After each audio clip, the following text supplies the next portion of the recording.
Imaginez quelques instants pouvoir avoir une conversation avec quelqu'un qui a fait de l'argent pendant un des marchés baissiers les plus longs de notre époque, qui était celui du Japon pendant 30 ans. Il travaillait pour un des plus grands fonds d'investissement et je pense qu'il aura permis de se créer une petite fortune. Et d'ailleurs, justement, il utilise des méthodes qui sont similaires aujourd'hui et qui lui permettent d'être en position de gagnant. Écoutez, c'est sans plus attendre que nous allons pouvoir commencer directement cette interview. Salut Laurent, alors bienvenue sur la chaîne Rousseau les bons tuyaux, ça me fait super plaisir de t'accueillir ici. De même, merci, je te remercie beaucoup. Merci Alors beaucoup déjà, Antoine. tu nous appelles d'où? T'es où aujourd'hui? T'es au Japon il me semble, non? Je suis à Tokyo, je suis Tokyo. dans ma tatami room. J'habite à Tokyo, j'habite ici depuis à peu près un peu plus de 25 ans. D'accord, ok. Et j'ai vu du coup tu avais un bouquin sur le short trading en automatisation, c'est ça? Tout à fait, Algorithmic Short Selling with Python. Donc c'était ma carrière. Je suis un spécialiste du short. Alors pour ceux Et en qui fait, ne savent pas, ce qui ouais. était Le short c'est parier je sur la t'écoute, je baisse. t'écoute. Ouais, c'est parier sur la baisse, c'est ça? Tout à fait. Donc en fait, il y a deux styles. Il y a soit en absolu, donc tu paries sur la baisse du prix en absolu, soit en fait quand par exemple tu traites un indice. Quand tu traites par exemple le S&P ou dans mon cas c'était le Topix, c'était parier sur ceux qui vont sous-performer l'index. Donc justement pour remettre ça dans le contexte, j'ai commencé ma carrière de short seller quand le Japon était le bear market le plus long de l'histoire classique contemporaine moderne financière. Donc mon mandat si tu veux à Fidelity, c'était de sous-performer le pire bear market possible.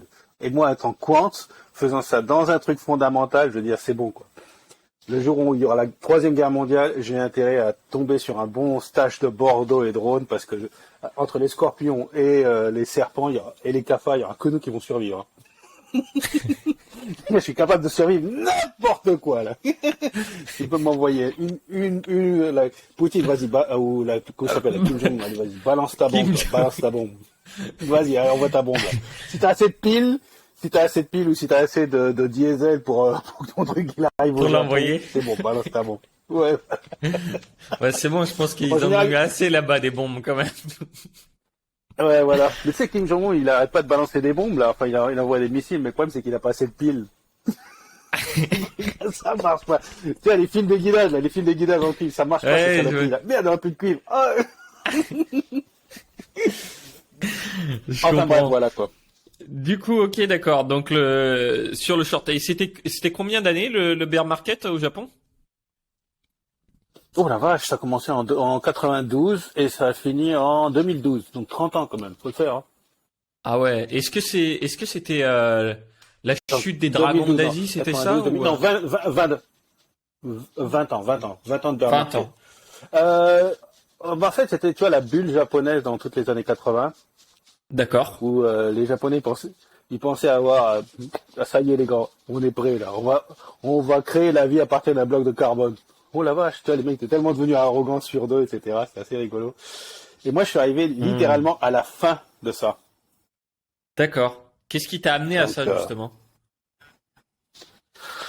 alors au short ou au Japon? Bah, on va dire Au les deux, Japon, hein. ben en fait j'aimais bien les arts martiaux à l'origine. D'accord. Donc, et puis dans mon école de commerce, j'étais à Sud de Côtour, dans mon école de commerce, il y avait une option Japon. Je me dis, j'aime bien les arts martiaux, le Japon, pourquoi pas, j'aime bien l'Asie. Je viens de Nouméa à l'origine, je viens de Nouvelle-Calédonie. Donc, je suis D'accord, ok. calédonien de souche, et, euh, et donc j'aimais bien l'Asie. Et je suis allé faire un tour au Japon, et puis en fait, j'ai découvert, donc en fait, la meilleure chose au Japon, c'est les gonzesses. On n'est pas là pour les temples, les mecs, hein. Donc, t'as Donc j'ai pratiqué les arts découvert martiaux. voilà, donc j'ai fraternisé avec les tribus indigènes, à savoir les petites japonaises. Alors là, j'ai beaucoup fraternisé. Et, euh, donc je suis resté dans le pays. Puis en fait, j'ai travaillé quoi. Donc j'ai eu la chance D'accord. d'avoir des boulots intéressants. D'accord, ok. Et justement, du coup, on parle beaucoup de short qui, je me rappelle, en 2008-2010, avait quand même une publicité assez négative parce que on dit oui, on parie sur la baisse et autres, c'est immoral. Quel est ton avis un petit peu là-dessus?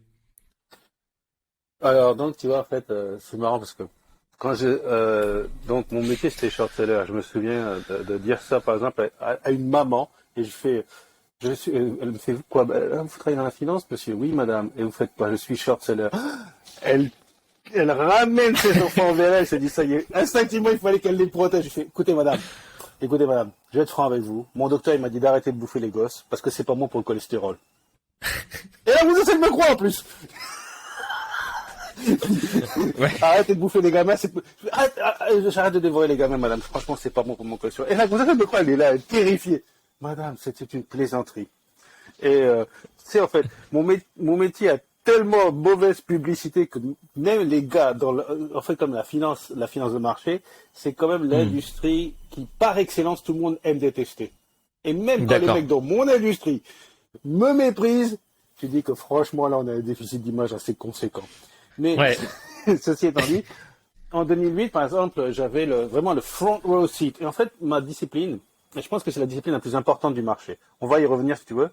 Mais je pense que vraiment apprendre à faire du short selling quand tu es sur le marché, je veux dire, c'est la classe au-dessus. C'est la classe au-dessus. Je veux dire, tu demandes pas à Rambo s'il peut être un vigile de supermarché, quoi. Tu demandes pas à Bruce Lee s'il peut apprendre à une petite vieille le kung fu. Mais, Ouais. comment dirais-je? En fait, donc, en 2008, j'avais vraiment le front row seat pour tout ça. Je me souviens exactement du jour, je me souviens même comment j'étais habillé. Et, je me souviens du jour où, en fait, les États-Unis en fait, ça a commencé en 2007, en fait. En 2007, en août 2007, à un moment, le marché, il a été enfin, donc, tous les indices internationaux, ils ont pas tellement bougé, ils ont bougé peut-être de plus ou moins 20 points de base, donc plus ou moins 0,2%. Mais alors, tout ce qui est, en fait, comment on appelle, cross-sectional volatility, les trucs, ils avaient moins 5%, plus 6%, etc. En fait, ce qui s'était passé, c'est là où la grande contagion du subprime a commencé. Alors, historiquement, ce qui s'est passé, c'est qu'en fait, tu avais ce qu'on appelle des multi-strats ou des fund of funds, des trucs comme ça. Ils avaient plusieurs stratégies. Et là-dedans, ils avaient du subprime. Le problème des CDO, CDS et tout le merdier, c'est que c'est des contrats over the counter. Donc, c'est des contrats qui sont à longue durée, c'est des contrats dans lesquels on ne peut pas se désengager. Et donc, comme tout le monde avait ce qu'on appelle des prime brokers. Donc, les prime brokers, c'est un peu plus compliqué que les brokers. C'est là où ils ont un rôle de custodian. C'est-à-dire que c'est là où tu stockes toute ta marchandise. Donc, j'ai du CDS, D'accord. j'ai des stocks, j'ai ceci, j'ai cela. Et en fait, les mecs, on leur demandait, écoutez les gars, là, vos trucs, ça commence à déconner un peu. On a besoin de plus de collatéral. On a besoin de plus, que vous mettez plus d'argent. Donc, les gars ont été obligés de liquider. Et c'est là où ça a commencé, en fait, la grande contagion de 2007. C'est-à-dire qu'en fait, les bear markets, ce qui est important à comprendre pour un bear market, c'est qu'il faut qu'il y ait de la contagion. C'est-à-dire que tu te déplaces d'une asset class vers une autre. Et là, en ce moment, c'est ce qui se passe. Et donc, en 2007, si tu veux, les mecs, ils n'avaient pas assez de thunes pour leur CDO, CDS, et les trucs, ils étaient givrés, quoi. Ils étaient frozen, ce qu'on appelle frozen, donc il n'y avait pas de liquidité. Et ils étaient obligés de libérer de la liquidité ailleurs. Et en fait, où est-ce qu'ils trouvent de la liquidité? Ils trouvent de la liquidité sur leurs stocks. Ils avaient ce qu'on appelle des market neutrals. C'est-à-dire, market neutral, c'est-à-dire qu'en fait, ton long book et ton short book sont à peu près, sont de la même taille. Grosso modo de la même D'accord. taille. Donc, ce qui veut dire qu'en fait, que tu as très peu d'exposure et donc tu peux avoir des effets de levier qui sont très conséquents, du leverage. Et ces mecs-là, en fait, le prime broker leur dit, écoutez les gars, vous êtes obligés de liquider une partie de tout ça. Et en fait, c'est là où la contagion a commencé. Donc le marché n'a pas tellement bougé, mais si tu veux, ils ont liquidé, ils ont donné une grosse coupe dans leur long, dans leur short.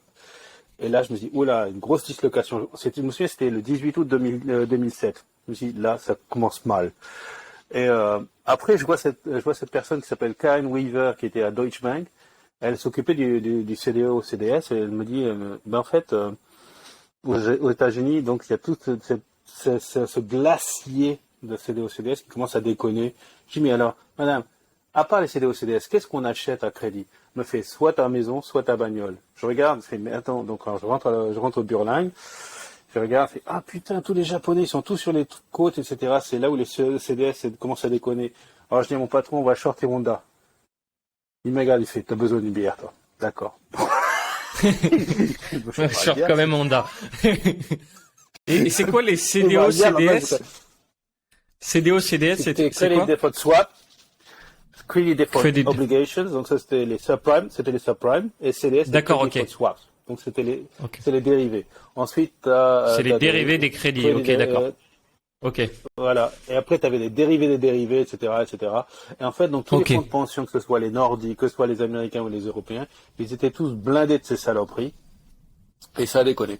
Et donc en 2008, je me souviendrai toute ma vie, le jour où Lehman Brothers je me souviens le jour où Lehman Brothers a déposé le bilan.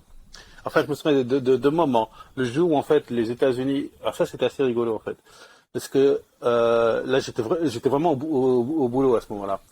Et quand tu vois que toutes les banques commencent à déconner, les mecs de leur parapet, là, tu vois, de leur corner office avec leur gros cigare et tout le merdier, et ils voient que ça déconne. Au lieu d'essayer de nettoyer leur bouc, qu'est-ce que les mecs font? Qu'est-ce que les banques font? Ils ont tous monté à Washington et ils se sont dit, bon allez, on va faire un lobby pour éviter le short selling des financières aux États-Unis. Alors qu'en fait, le truc à faire, c'était de les laisser couler. Et ça, c'est une énorme connerie dont on paye les pots cassés aujourd'hui. Mais bref, peu importe. Donc c'est comme ça que ça s'est fait. À l'élection de short selling financière, je me souviendrai toute ma vie de l'overnight, c'est-à-dire le taux d'intérêt qui était passé de 35 points de base, ou 45 points de base. On est passé de 45 points de base à 3,5%. Parce que ce qui s'est passé, c'est que les États-Unis ont interdit de shorter les financières, les banques et tout le merdier. L'Europe a follow suite, donc l'Europe a fait la même chose. Et bilan des courses, quels sont les marchés de les liquidités sur la terre entière? D'un seul coup, je vois toute la terre entière qui débarque et qui vient me chier dans mon jardin. Merde! Oula! J'étais là, je regarde mon patron, je fais, bon, patron, la journée va être longue, crois-moi, la journée va être longue. Et là, mais le marché japonais est descendu comme une pierre. Parce qu'il y avait puisque les Japonais, en fait, n'ont pas, alors que toute la terre entière avait, pas tous les marchés liquides mondiaux, pour éviter que la contagion, ils avaient interdit le short selling sur les produits financiers, enfin sur les financières, donc c'est-à-dire les banques, real estate, tout le bazar, assurance et tout le bazar. Et donc ils sont tous venus shorter le Japon. Et là j'avais vraiment le front row seat. Ensuite, deuxième chose qui était intéressante, c'était la faillite de Lehman Brothers. Je me souviens, il y avait la conférence de Merrill Lynch, j'étais avec un pote à moi. On allait boire du vin ensemble, on allait faire nos pèlerinages à Bordeaux. Et il m'annonce, on est avec vous. Je vous remercie. Enfin, non, son patron m'annonce, on est avec vous, on est tout carré vous. Je vous remercie, monsieur. Qu'est-ce qui s'est passé là? J'avais la gueule de bois en plus. Et Lehman Brothers vient de déclarer faillite. Oula, la journée va être longue. La journée va être longue. Et là, le marché s'effondre. En fait, ce qui est intéressant à comprendre, c'est que Lehman Brothers, c'est pas tellement la faillite qui est importante, c'est ce qu'on appelle le counterparty risk. C'est-à-dire qu'une fois que Lehman Brothers, faut savoir, c'était l'un des plus gros prime brokers dans le fixed income. C'était le plus gros player dans le fixed income, dans les bonds, si tu veux.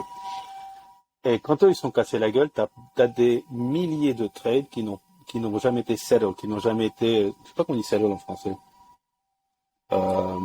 Quel mot t'as dit? Settle a trade. Settle. Clearing, enfin, tu vois, donc il y a des milliers de trades qui sont restés en suspens pendant 4-5 ans. D'accord. Désolé, en fait, dans la conversation, c'est la première fois que je fais cette conversation en français. Je serais capable de la faire en japonais ou en anglais. En français, je vais allez, c'est parti, on fait en japonais. Donc tu parles japonais. Tu parles japonais. Ben, remarque que tu bois même dans des verres japonais. Tu es plus japonais que français, peut-être même. Non, je pense pas. Mais en fait, à l'origine, mon métier, c'était, je préparais des bilans comptables, compte de résultats comptables en japonais pour une société. Je suis expert comptable américain. Et je préparais donc les bilans comptables en japonais. Donc ça, il y avait très peu de gens à l'époque qui étaient capables de le faire. Ouais, même encore maintenant. Il n'y a pas... ouais. Voilà quoi. Ouais. Donc le short selling. Le short selling. Mais justement, le short selling, on en a un petit peu entendu parler il y a... ça doit faire 1 an maintenant, tu sais, quand il y a eu, on va dire, les derniers booms du bull market Covid, où tout le monde se mettait à investir à la maison, où tous les gens allaient sur Reddit, Wall Street Bet. Qu'est-ce que tu faisais toi à ce moment-là? Est-ce que tu étais dans ces short squeeze ou est-ce que tu avais vu ce qui se passait là-dessus? Parce qu'il y en a eu pas mal d'un coup qui sont arrivés à ce moment-là. En fait, donc ce qui est intéressant, c'est que j'avais développé un produit qui s'appelle le Squeezebox et qui est en D'accord. fait l'ancêtre de ça. Donc c'est exactement trait pour trait. Je veux dire, ce que Wall Street a fait, c'est exactement ce que je faisais. Sauf que moi, je le faisais à Fidelity, tout seul dans l'anonymat. Et Wall Street Bet, je pense que d'ailleurs, Wall Street Bet, en fait, on a toujours l'impression que le Diamond Hands et tout le bazar, c'est des retailers qui s'éclatent. Je pense que derrière ces gens-là, à mon avis, tu as des hedge funds qui sont extrêmement sophistiqués. La Hmm. façon dont c'est fait, en termes de professionnels, la façon dont c'est fait, c'est c'est c'est pas des couillons, c'est pas des retailers qui sont derrière. Et Ouais. le principe est très simple en fait. Donc, est-ce que tu souhaites que je t'explique le principe? Ah bah, vas-y, hein, on est là pour ça un petit peu. Allons-y alors. Le principe est très simple. Tu as ce qu'on appelle des crowded shorts. Crowded shorts, c'est-à-dire c'est des shorts qui sont très populaires. Donc en fait, Ouais. tu as deux styles de short sellers. Tu as ceux qui veulent faire de l'argent et ceux qui aiment les histoires. T'as les short sellers idéologiques et tu as ceux qui veulent faire de l'argent. Et c'est pas le même monde. Moi, j'en ai rien à foutre de savoir ce qu'ils font. Ça m'intéresse pas. Moi, le but du jeu, c'est un but primaire, c'est de faire de la thune. Donc l'histoire qui va derrière ne m'intéresse pas. Et le principe des crowded shorts, c'est que ce sont en général des gens qui sont qui tombent amoureux de l'histoire derrière. Ah, ça y est, cette société, elle part à la casse parce que patati, patata, patati, patata. Enfin, peu importe. Ouais. Donc, si tu veux, en fait, tu as tout ce sentiment négatif qui arrive dessus. Mhm. Il faut comprendre qu'en fait, pour shorter une compagnie, d'abord, tu dois emprunter les actions. Ouais. Donc, c'est-à-dire que quand tu achètes une société, tu as ce qu'on appelle le free float. Le free float, c'est les actions qui sont libres, c'est-à-dire les actions que tu peux traiter sur le marché. Donc, tu as ce free float. Ensuite, quand tu veux shorter, le mécanisme du short est obligé d'emprunter l'action quelque part. En général, c'est un prime broker ou un security lending desk. Tu empruntes l'action, donc ensuite, tu la shortes. Le truc, c'est qu'en fait, tu as un volume limité d'actions que tu peux shorter. Et ça, c'est un pourcentage du free float qui varie entre 5, dirais-je, et 15% du free float, pas plus. Parce qu'il Des faut qu'il y ait fois, quelqu'un qui ait tu as des donné ses sociétés actions. Faut qu'il y ait, par exemple, moi, j'ai dit, qui les vous prêtent, en pouvez fait. prendre vous voulez emprunter mes actions pour les shorter. Voilà. Ok. Et donc, en fait, par exemple, si toi tu as l'action de, je sais pas, mettons Tesla ou quoi que ce soit, je Ouais. suis d'accord pour les prêter, donc tu vas être rémunéré, en fait. Ok. Et donc, quelles sont ces institutions qui prêtent leurs actions? C'est en général des assurances, des fonds d'assurance. C'est en général des fonds mutuels qui sont là pour longtemps, si tu veux. Mais ce qu'il faut comprendre, c'est qu'en fait, les gens qui détiennent ces actions, les institutions qui détiennent ces actions derrière, c'est pas des enfants de cœur. Ils sont pas là pour. Ils vont détenir ces actions dans la mesure où ils pensent qu'elles vont surperformer. À partir du moment où elles sous-performent, ils n'ont aucun intérêt à les détenir. Donc, en fait, quand ces actions commencent à sous-performer de manière durable, ils les cèdent. Ce qui veut dire qu'en fait, le volume d'actions que tu peux emprunter diminue. Et comme tu as beaucoup plus de monde qui se mettent dessus, en fait, tout le monde est en train de se battre sur des carcasses qui sont mortes. Donc, Wall Street, donc en fait, si tu veux, le volume d'actions est faible, tu as une très petite poule, et le nombre des gens augmente, ce qui veut dire qu'en fait, ça devient ce qu'on appelle des crowded shorts. Et le problème des crowded shorts, c'est qu'en fait, tu n'as aucune institution qui achète ces trucs-là, et donc c'est survendu. Donc c'est très très Hmm. facile de savoir, en fait, ok, tout ce type d'actions-là, ça c'est le genre de trucs qui sont très vulnérables. Plutôt que de les shorter, et en fait, pour les shorter, ça c'est ce que j'explique dans mon bouquin, c'est ce qu'on appelle les structural shorts ou les crowded shorts, c'est un truc binaire. Soit ça part à la casse et ça va à zéro, soit ça rebondit. Parce qu'en fait, tout le gras, si tu veux, tout le muscle, etc., c'est parti. Il reste plus que l'os derrière. Donc, si tu veux, en fait, la prime de risque, le ratio risque-retour est complètement défavorable. Donc, moi, ce que je faisais en 2007, 2008, 2009, 2011, de 2007 à 2011, ce que je faisais, en fait, c'est que je screenais toutes ces actions-là, et je voyais, en fait, qu'elles étaient vraiment descendues. Si tu vois, en fait, ce qui se passe, c'est que ça sous-performe, etc., et de temps en temps, elles sont très survendues. Donc, quand elles sont très survendues, je m'amène, j'allais attraper un fund manager, écoute, file-moi 500 000 dollars, ou file-moi 1 000, allez, vas-y, on envoie. Et là, je m'assieds à l'ouverture du marché, on s'asseyait là-dessus, et le truc, il part à la hausse. Et en fait, quand ça part à la hausse, les short squeeze, la façon dont ça marche, c'est pas très compliqué non plus. En fait, la qualité du borrow, donc ce qu'on appelle les actions que tu empruntes, c'est le borrow. La qualité du borrow diminue, ça devient très cher. Et donc, si tu veux, en fait, les gens gagnent plus tellement de sous.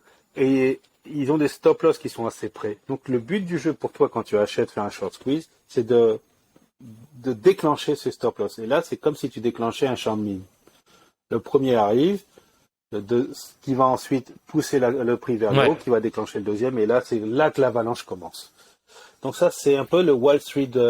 Donc ça, tu vois, c'était le principe derrière ce que je faisais. Et Wall Street a fait la même chose, sauf que eux, ils l'ont fait ils ont utilisé les réseaux sociaux. Et là, c'est du gros bazooka là. Ouais. Ouais, on a vu que ça fait un effet de répercussion assez rapide.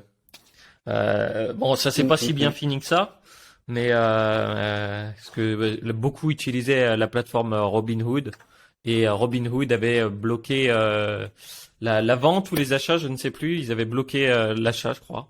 Ouais, ils avaient bloqué l'achat, donc les gens pouvaient seulement vendre et ce qui a créé la chute après pour avoir. Tu sais pourquoi je pense que c'était très sophistiqué? Parce que Robinhood, en fait, la façon dont Robinhood fonctionne, c'est qu'en fait, ce qu'on appelle shop the flow. Ils vendent leur volume à tous les retailers qui débarquent sur Robinhood. Et ils vendent leur volume à ce qu'on appelle dark pools ou des high frequency trading. Des gens qui sont qui sont plus sophistiqués que moi. En termes de programming, ils sont beaucoup plus sophistiqués que moi.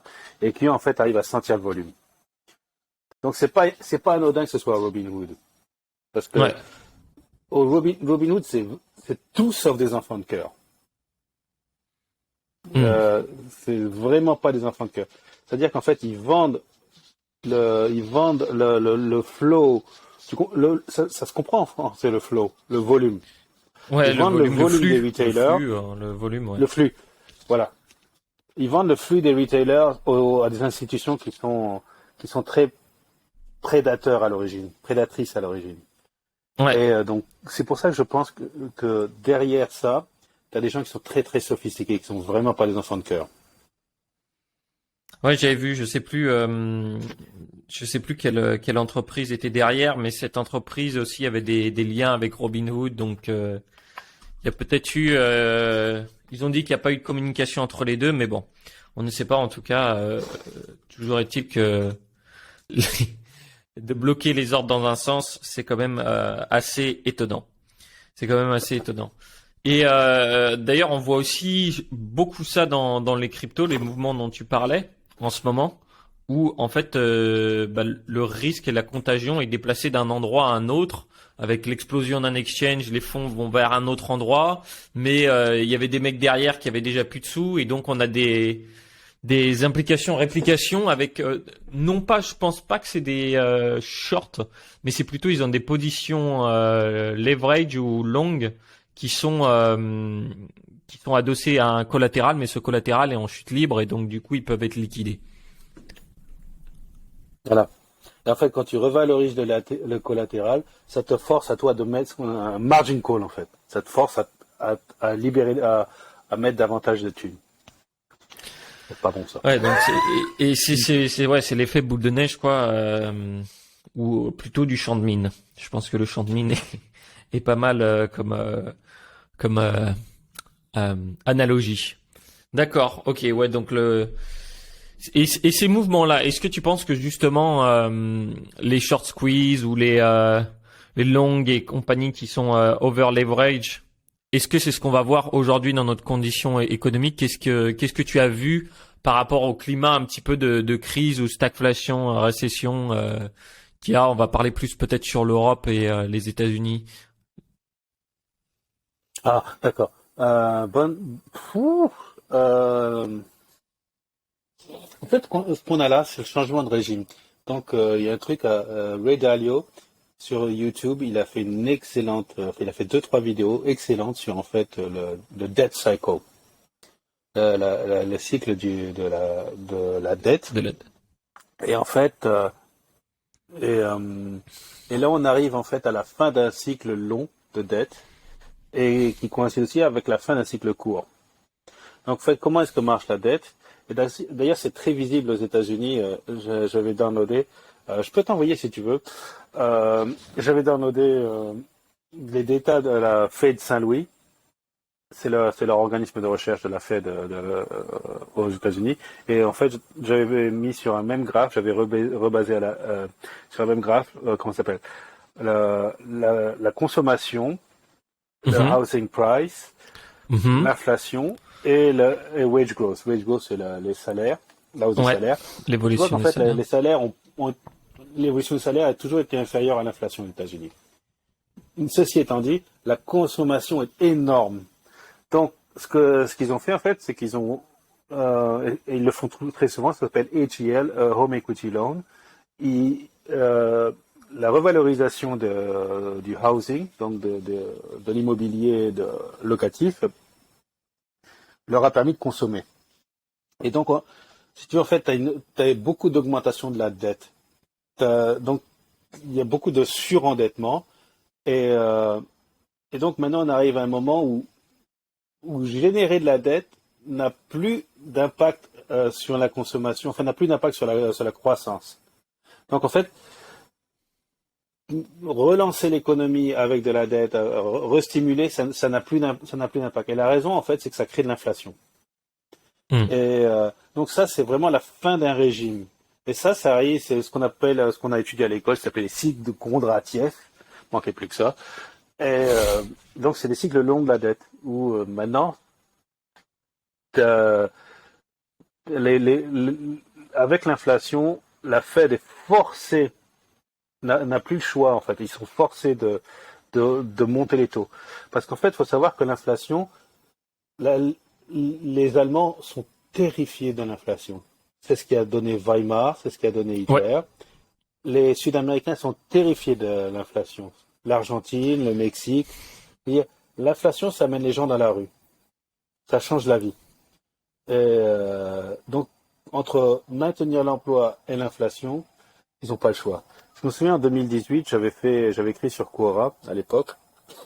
Il y a quelqu'un qui me dit, oh, c'est quoi le bear market? Je dis, t'inquiète pas, mon coco, t'inquiète pas. C'est pas le prochain bear market dont tu dois te soucier. C'est celui d'après. Tu vois, Einstein a dit qu'en fait, vous inquiétez pas après pour la troisième guerre mondiale. Non, je sais très bien que la quatrième on va se battre avec des bâtons et des cailloux. À savoir qu'en Hmm. fait, pour le bear market, donc le bear market qu'on a eu en 2020, toutes les autorités, à cause du corona, toutes les autorités, ils étaient prêtes à mettre, à balancer tous les meubles, les tableaux, Ouais. vas-y, ce que tu voudras, et la belle-mère dans la chaudière pour relancer la machine. D'ailleurs, balancer la belle-mère dans une chaudière, c'est une excellente idée. N'attendez pas le prochain bear market. Allez-y demain matin. Faites-moi confiance. Ah, écoutez-moi la belle-mère, là. Je veux dire, Indeed, indeed. bref, à mon avis, tu vas te faire démonétiser, mon pauvre ami. Et donc, en fait, c'est ce qui s'est passé. C'est qu'ils ont relancé, ils ont vraiment ouvert les vannes, 2020, etc. Et le problème, c'est qu'en fait, ensuite, en 2020, en novembre 2020, j'avais créé un truc sur comment est-ce que ça va s'arrêter. Donc, il y avait 3 ou 4 possibilités. Première possibilité, c'est les valorisations sont très chères, etc. De toute l'histoire du stock market, t'as jamais eu un moment où un mec s'est réveillé et s'est dit non, je crois que vraiment valuations a bit frothy, a bit rich, price a bit rude, non, le, les prix sont assez grossiers, là franchement c'est pas très très poli, tout ça on va arrêter. Non, ça c'est jamais arrivé. Deuxième chose, c'était les bond vigilantes là. Bond vigilantes, c'est les cow-boys masqués des obligations. C'était Ed Yardeni qui avait développé ce truc. C'était Larry Summers, l'ancien président de la Fed, qui avait repris ça. Et en fait, non, ça se passe pas non plus. Je veux dire, eux, ils ont eu 40 ans de bull market, c'est pas de mal avec, ils vont s'arrêter. Ok les gars, c'est bon, on arrête là. On fait une pause. Non, non, non, non, non. Ouais. Et, donc troisième chose, c'était l'inflation.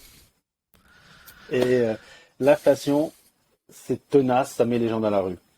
Et donc c'est ce qui se passe en ce moment.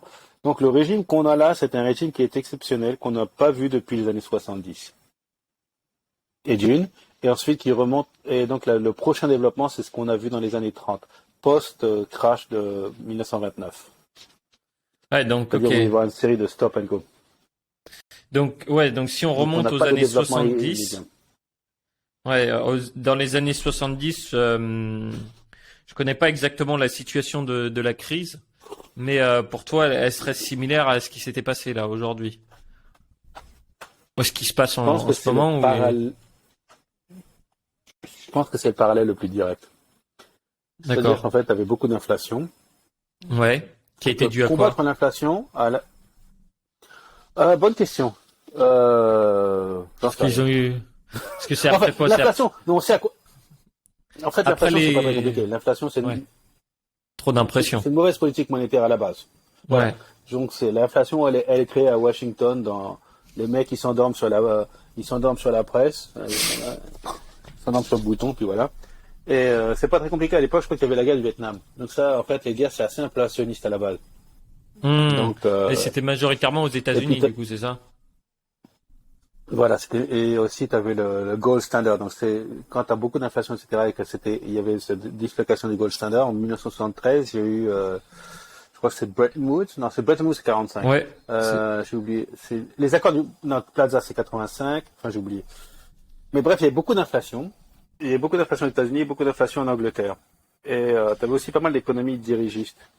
Et donc le problème de l'inflation, c'est que combattre l'inflation, ça crée de la récession. Créer de la récession, c'est pas bon pour l'emploi et c'est politiquement pas soutenable.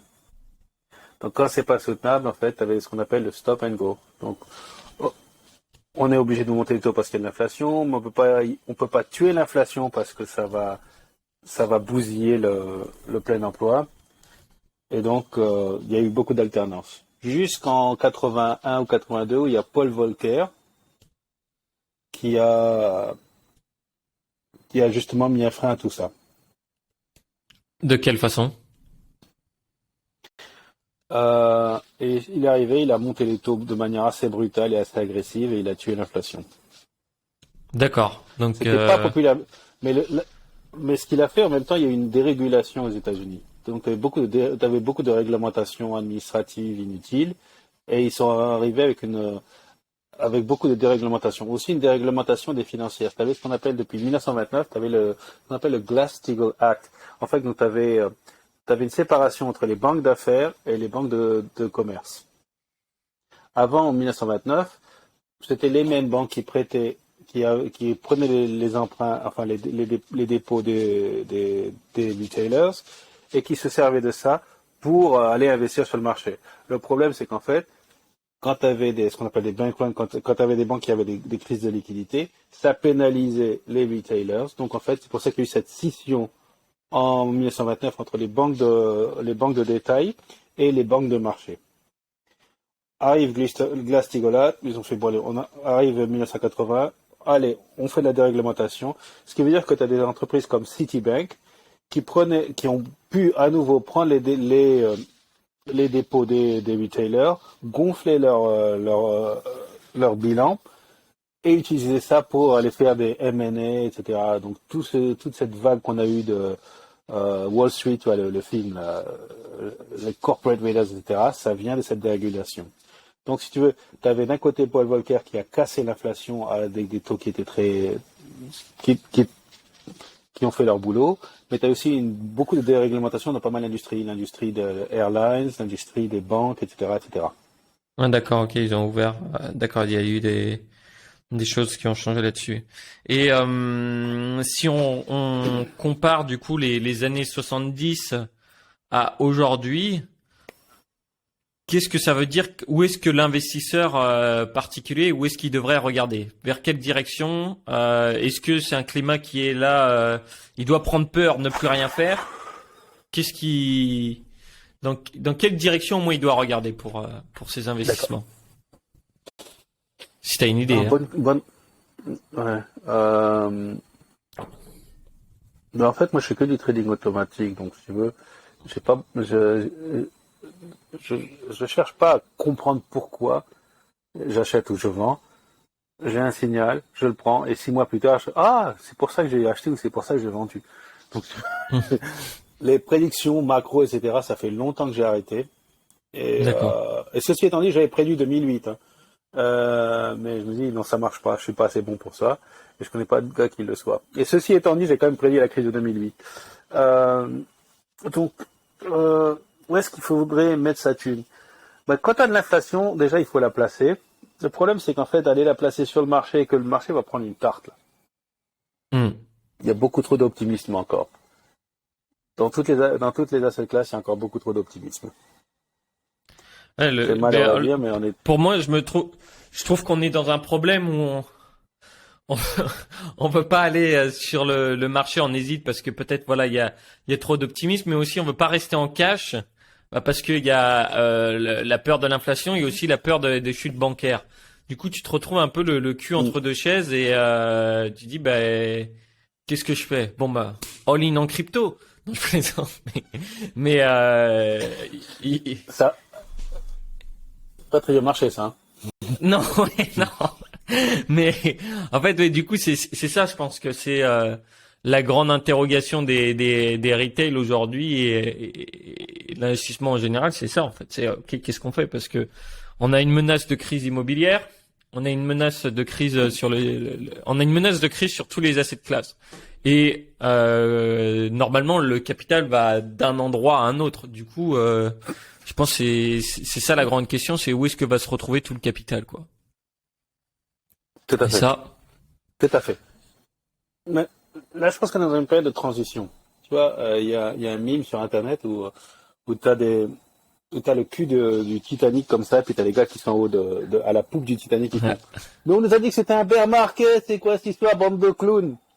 Et à mon avis, c'est là où on est. Faut pas oublier que le backdrop, en fait, l'arrière-plan de tout ça, et ce qui détermine le prix de toutes les assets classes sur Terre, toutes, quelles qu'elles soient, c'est le US 10 years. C'est les obligations américaines à 10 ans. Toutes. D'accord. Tout ce que tu achètes sur Terre est déterminé par ça. À savoir, soit le prix de l'immobilier. Le prix de l'immobilier, c'est directement lié au yield, donc je sais pas comment on appelle ça en français. Au taux d'intérêt? Le rendement. Rendement, ouais. Le rendement du 10%, du 10 ans.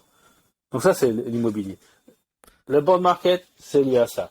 Les actions, c'est directement. Donc ça, c'est soit lié directement, tout le prix de l'immobilier. Et il faut savoir que derrière le prix de l'immobilier, c'est là où tu as beaucoup de liquidité, parce que tu as beaucoup de collatéral, tu as beaucoup de comment dirais-je, collatéral en français. C'est ça. Hein. C'est ça le mot. Le collatéral, ouais. En français. Et je suis désolé. En japonais, ça se dit tampo. Comment dirais-je, ouais. Donc de caution, voilà, caution. Ouais, caution. T'as beaucoup de cautions qui sont liées à l'immobilier. Et donc t'as énormément de liquidités, t'as énormément d'assets classes qui dépendent directement du 10 years. Ensuite, t'as la première dérivée qui est la liquidité. Et donc, faut savoir qu'en fait, quand t'as un début de bear market, la liquidité commence à diminuer. Elle s'évapore. Et donc là, en ce moment, t'as une crise, t'as pas une crise de liquidité sur le 10 years, mais la liquidité, la Fed réduit la liquidité en augmentant le taux. En augmentant le loyer de l'argent, naturellement, ça réduit le nombre de personnes qui ont accès à cet argent, qui peuvent se le permettre. Quand ça devient plus cher, tu as moins de gens qui viennent acheter. C'est normal. C'est la loi de l'offre et de la demande. Et donc, tu as ce premier niveau. Et ensuite, le deuxième dérivé, c'est le sentiment. Tu vois, c'est ce qu'on appelle risk on, risk off. Et donc, je pense que là-dessus, justement, c'est là où j'aimerais bien avoir ton opinion. C'est le crypto. C'est à ton avis première dérivée, second dérivé, ou bien c'est directement lié? Est-ce que le crypto est très lié au risk on, risk off, par exemple? Honnêtement, c'est hyper compliqué de dire la crypto est liée à ça ou ça parce que depuis que je suis dedans, à chaque fois on essaye de dire ok, est-ce que c'est lié à ça, est-ce que c'est lié à ça? À un moment, ça va être corrélé avec la bourse, à un moment, ça va être décorrélé, et on a une complexité de trouver à quoi c'est corrélé. D'accord. Parce que T'as pas de ouais, non, je vois pas de corrélation directe, on voit pas en fait, parce qu'il y a tellement d'événements différents et c'est un marché qui est hyper mondialisé en fait, la crypto. Mhm. Donc déjà, t'as beaucoup de... Par exemple, tu vois, en Chine, ils n'ont pas un accès si facile que ça au stock market américain. Pas pour tout le Mhm. monde, du Mhm. coup, Mhm. si je me trompe pas. Que la Mhm. crypto, ils arrivent à en acheter un peu plus. Et ça va être pareil dans des pays où il y a eu des surinflations et autres, mais c'est des pays avec des plus petites économies. Donc l'effet n'est pas le même, tu vois. Et au final, c'est les grosses économies qui poussent le truc. Après, il y a une autre un autre comment on va dire facteur sur les cryptos qui est très intéressant, qui est un peu similaire à l'immobilier, où ça peut devenir très vite illiquide. Pourquoi? Parce qu'en fait, quand Mhm. les Mhm. personnes Mhm. elles vont stocker leur Bitcoin sur des appareils de type comme ça, tu vois, sur un ledger ou autre, quand ils vont les stocker hors ligne, eh ben c'est beaucoup de friction pour commencer à vendre. Parce qu'il faut reconnecter son Mhm. truc sur son Mhm. Mhm. ordinateur, il faut renvoyer, il faut attendre que ça arrive et autres. Et c'est des outils où tu vois, t'as pas vraiment envie de les utiliser parce que dans la crypto, si tu envoies au mauvais endroit, t'es foutu, c'est perdu. Donc Mhm. c'est des Mhm. choses où comme t'es le maître de ta propre sécurité, tu dois faire extrêmement attention. Et c'est ce qui s'est passé d'ailleurs justement là avec la chute de FTX. En fait, on a vu un mouvement de dingue en hausse sur le nombre de personnes qui ont retiré leur crypto des exchanges, leur Bitcoin des exchanges, et le nombre d'adresses du coup Mhm. qui ont enregistré ça. Et du coup, quand t'as cet événement-là où parce que si tout le monde peut en vendre, acheter depuis son téléphone, ça va vite et on a des grands mouvements. Mais quand on a un retrait massif, bah en fait l'offre elle va être forcément impactée. Et ça, je pense que c'est un truc qui Mhm. est vraiment propre aux crypto et qui est intéressant parce que d'un côté, si le mouvement est vraiment très fort, bah c'est les liquidités elles vont être poussées et arriver, mais sinon elles vont pas bouger. Mhm. Tu vois ce que Mhm. je veux dire? Mhm. Mhm. Parce qu'il faut qu'il Mhm. y ait Mhm. vraiment quelque Ouais. chose qui te dise, bah allez, vas-y, je sors ma clé, je vais sur mon ordi, je branche tout ça, j'envoie et compagnie. Et ça, tu Mhm. l'as pas avec le reste, avec les actions, t'appelles ton banquier, ça part en vente, tu le fais depuis ton téléphone, ça part en vente. Et là, sur les cryptos, particulièrement le Bitcoin, t'as ce point-là. Mhm. Non, c'est tellement de friction en fait, qui retire de la liquidité naturellement. C'est pas une liquidité qui est visible, mais ouais, donc ouais, c'est intéressant ça. Merci beaucoup. Ouais, Merci. et d'ailleurs, on peut étudier, oui, puisque la blockchain est un livre ouvert, on peut étudier quel âge ont ces cryptos. Et donc, en fait, combien de temps ça fait qu'elles sont restées sur une adresse ou autre, qu'elles sont restées à un endroit. Et donc, tu peux voir vraiment quelle va être l'évolution par rapport à ça quand il y a par exemple, là, il y a eu une augmentation très significative, c'était pour les adresses qui ont plus de 1 Bitcoin ou plus de 10 Bitcoins. Donc tu vois, c'est de l'investisseur, c'est du petit investisseur, mais ça grossit. Bon, après les supérieurs à 100 Bitcoin aussi, il y a eu une belle augmentation, mais là, je pense qu'on peut pas vraiment décider parce que quand c'est supérieur à 10 000 Bitcoin ou autre, 1000 Bitcoin, ça peut être des plateformes d'échange et compagnie. Mais en tout cas, c'est quelque chose d'intéressant sur les cryptos à étudier. Un bitcoin ou 10 bitcoins, ça doit être du retailer qui a ça depuis 107 ans et qui fait pas gaffe à ça, qui dit c'est passer ça à mes enfants quand. Comme à Philippe Patek, quoi.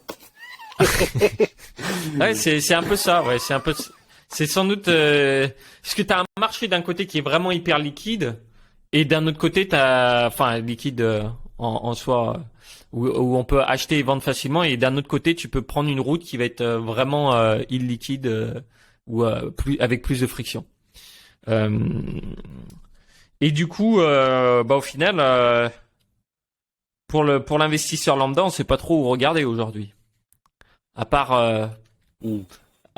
étudier là, on va dire, toi, du coup, T'as dit que de toute façon, tu regardes pas plutôt sur la macro, mais tu vas regarder, et justement, peut-être quelle stratégie, tu regarderais ou tu trouverais intéressante pour, le trading en ce moment. Alors donc, intéressant. En fait, le mec qui a écrit ma préface, il s'appelle Michael Covell. Le gars, il a le website trendfollowing.com. Donc ça donne à peu D'accord. près une idée de mon style. Donc à la base, moi, je veux dire, Michael, il a changé ma vie et je vais changer sa vie. Ça, je veux dire, Michael et moi, on est potes à vie, quoi. J'ai un immense respect pour Michael. Mike. Et, Et c'est quoi le trend following? C'est quoi le trend following du le coup? trend following, trend following, en fait, c'est à l'origine quelque chose qui a commencé dans les CTA. Donc, c'est du trading de future à l'origine. Et trend following, c'est-à-dire que tu ne vas pas chercher à savoir pourquoi quelque chose arrive. Tu dis, bah, tiens, ça monte, donc je vais acheter. Ça descend, tiens, je vais vendre. Point final. Et la question de savoir pourquoi, etc., ça arrive après. En fait, le trend following, c'est à la base. Tu vois que ça monte, tu prends une petite position, ou tu prends une grosse position, peu importe, mais c'est du risk management. L'essentiel du trend following, en fait, le truc à savoir du trend following, c'est, est-ce que je prends une moyenne mobile à 50 jours, à 25 jours, à patati, à patata, à rien à foutre. Ce qui est important à savoir dans le trend following, c'est le position sizing et le risk management qui va derrière. C'est-à-dire, quel est le risque que je prends pour chaque position. Et ensuite, donc, Michael, les futures, ils font ça en absolu. À savoir qu'en fait, ils ont besoin de marchés qui soient décorrélés. C'est-à-dire que, tiens, parce que ce qui se passe très souvent, c'est que les marchés, ils grimpent pas tout le temps, ils descendent pas tout le temps. La plupart du temps, ils stagnent. Ou tu as des mauvais signaux. Donc, c'est des trucs, c'est des stratégies qui ont des taux de réussite, des win rates qui sont très bas. C'est-à-dire, c'est pas tous les jours que tu vas swing de batte et avoir un home run. C'est pas toujours que ça arrive. Donc, ils ont besoin de marchés qui sont décolérés. Et comment est-ce que ça marche? C'est pas très compliqué. Mettons que le prix fasse un plus haut sur 50 jours ou sur 20 jours. Enfin, à l'origine, c'est les turtle traders sur 40 jours ou sur 20 jours. Si ça fait un plus haut sur 40 jours, le lendemain, j'achète. Et je continue et je mets un trailing stop loss, c'est-à-dire je mets un stop loss qui suit la courbe du prix, une fois que voilà, et puis point final. Donc c'est pas très compliqué. Et la même chose à la baisse. Bon, ensuite, tu as d'autres façons de le faire. Moi, j'utilise ce qu'on appelle floor ceiling, c'est une méthode que j'ai développée, qui est disponible sur mon bouquin, s'il vous plaît. Il est sur Amazon. Amazon. Voilà. Mais malheureusement, il est écrit en anglais. Je suis incapable d'écrire ça en français. Je comprends. Pour tout ce qui est investissement trading, c'est compliqué. Ouais. Et donc ça, c'est du trend following. Ensuite, donc le trend following est bien pour quel type de marché le trend following, de suivre la tendance pour traduire. C'est ce que tu as dit quand le marché stagne. Quand le marché stagne, c'est bien le trend following ou c'est pas bien? Alors donc dans les trend following, tu as plusieurs styles. Tu as par exemple ce qu'on appelle les moyennes mobiles croisées.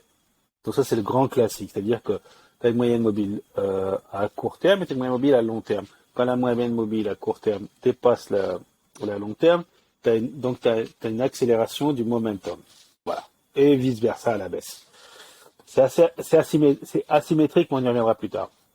Première technique. Deuxième technique, ce qu'on appelle les Donchian Channels. C'est-à-dire que quand tu as des couloirs comme ça, tu as un plus haut, un plus bas, etc. Quand ça casse le couloir, quand ça casse le couloir à la hausse, faut acheter. Quand ça casse le couloir à la baisse, faut vendre. C'est pas très compliqué. Ça marche très bien quand tu sors des marchés qui stagnent, tu vois, qui sont horizontaux, qui oscillent, etc.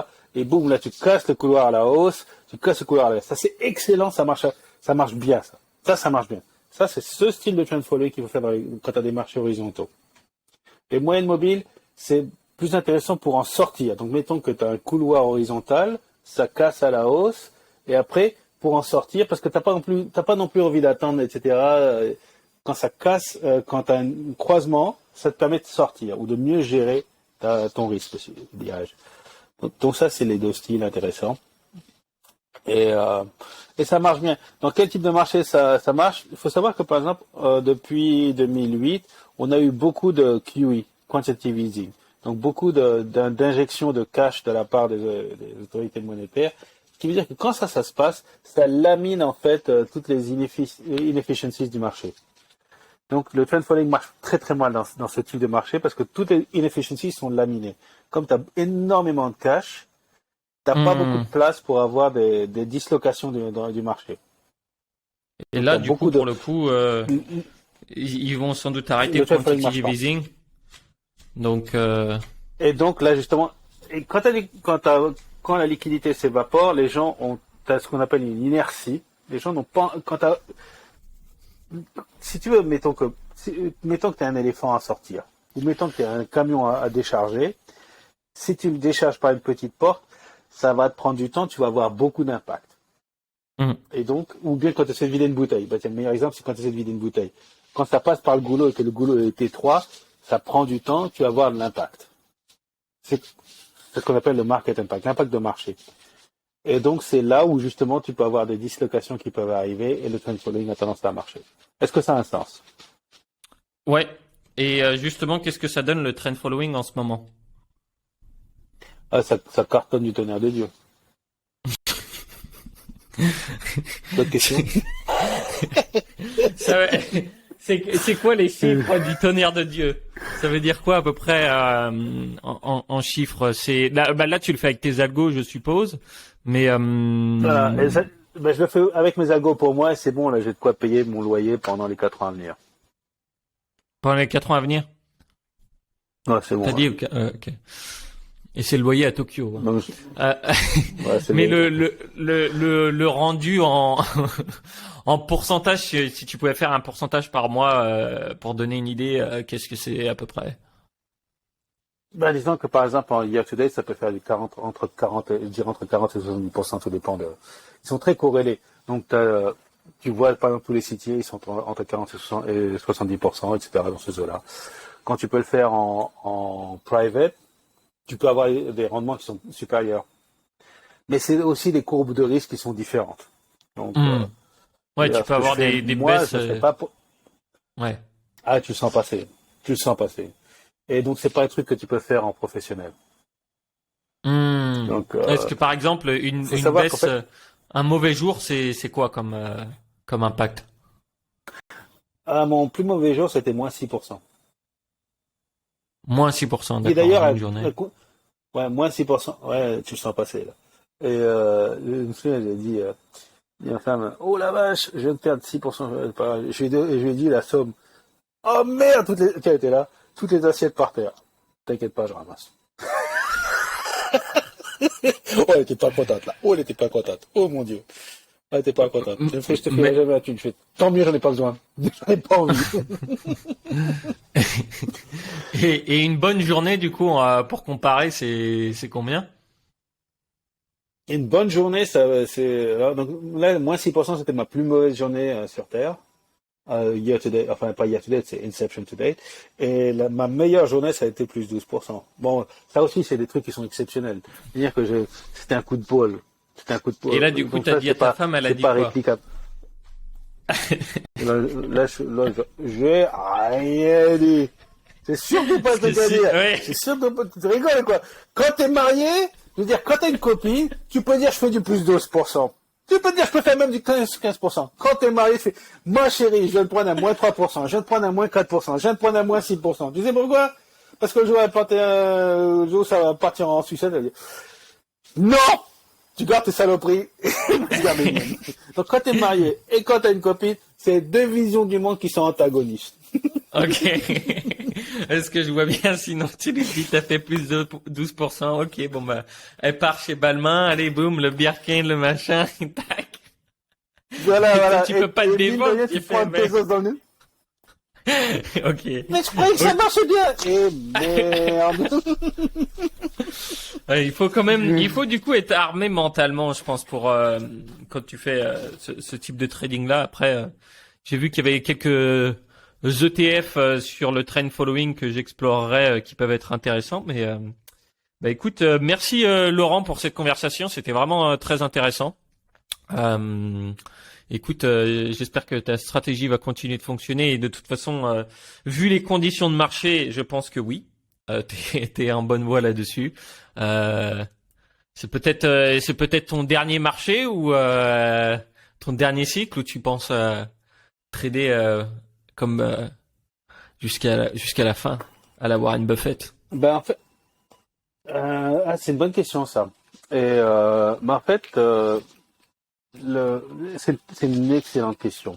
Le but du jeu, c'est en fait, je suis absolument convaincu, je suis un très mauvais trader. Bah, j'en suis absolument convaincu. Et je pense que le trading, en fait, devrait être automatisé. Ouais. Et donc, si tu veux, pour une question toute simple, hein, je veux dire, même si tu vois, il y a un gars qui s'appelle Richard Dennis, c'est lui qui a popularisé, Richard Dennis, c'est lui le turtle trader. Et il disait, je peux publier mes règles qui tiennent sur une carte postale, je peux les publier en première page du Wall Street Journal pendant 15 jours d'affilée, les donner à tout le monde pendant 15 jours d'affilée. 95% des gens ne seraient pas capables de les suivre. Qu'est-ce que ça veut dire?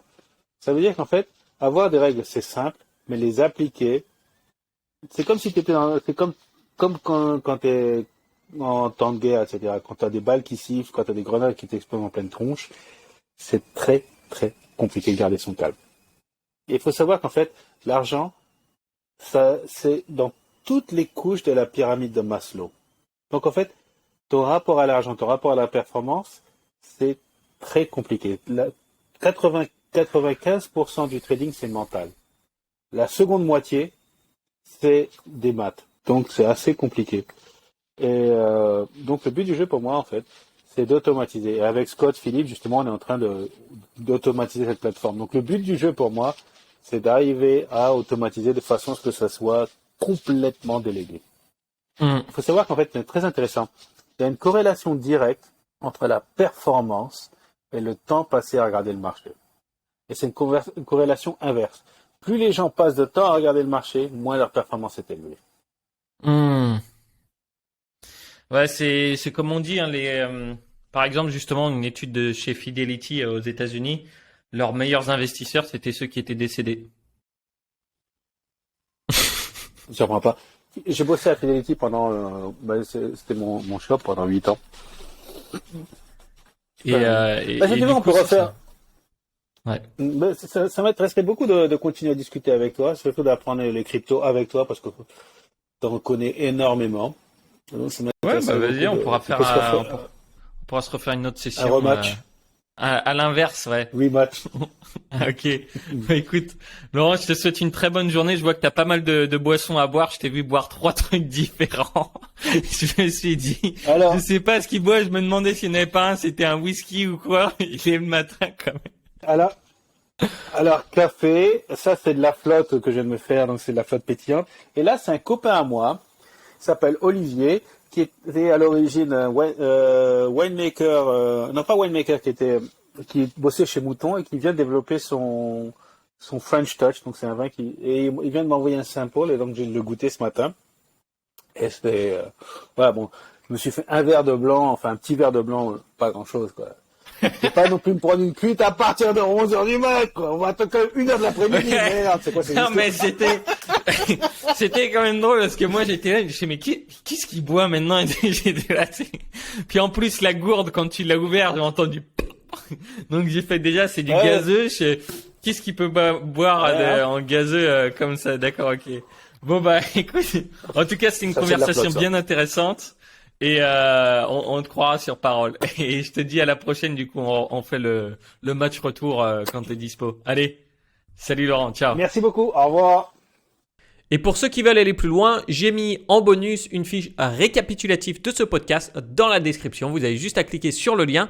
Bien sûr, vous pouvez aussi regarder cette vidéo qui vous permettra de savoir dans quoi investir en période de crise énergétique. Et moi, je vous dis à très vite de l'autre côté pour ceux qui prennent le petit bonus en plus. Et sinon, à tout de suite dans la prochaine vidéo. Ciao.